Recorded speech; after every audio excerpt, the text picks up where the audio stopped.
Il est très important de comprendre que le devoir de la reproduction n'est pas une tâche donnée seulement au peuple africain que nous sommes. La reproduction n'est pas un droit que Dieu avait seulement donné aux Africains. Non. Nous seuls n'allons pas remplir ce monde, chers frères et sœurs. Ne faisons pas de la reproduction notre unique but d'existence sur Terre. Ok? On pourrait faire 20 enfants, 50, mais ce n'est pas nous qui allons remplir ce monde. Ok? Vous comprenez ce que je dis, non? Ça ne sert à rien de faire beaucoup d'enfants qui seront voués à la pauvreté, au chômage, à la faim, les galères que nous subissons. Ça ne sert à rien. Il faut d'abord préparer du terrain bien avant, préparer les conditions dans lesquelles les enfants vivront. C'est ce qui est très important. Le Créateur lui-même a prévu des forêts, des cours d'eau, des minéraux, des animaux dans la forêt, des poissons dans l'eau, avant de nous créer. Tout ça, il les avait créés dans le but de nous faciliter la vie.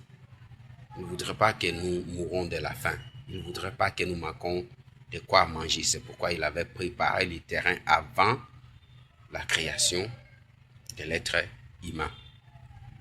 Mais nous, quand vous regardez en Afrique, nous faisons souvent le contraire.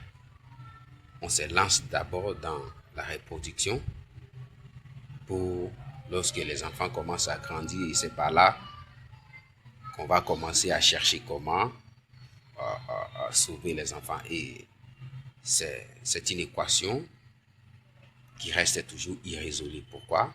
Parce que l'action avait mal débuté.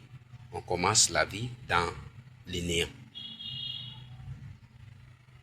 C'est une pratique, c'est une habitude, c'est un constat qui a ruiné beaucoup de vies. Ok?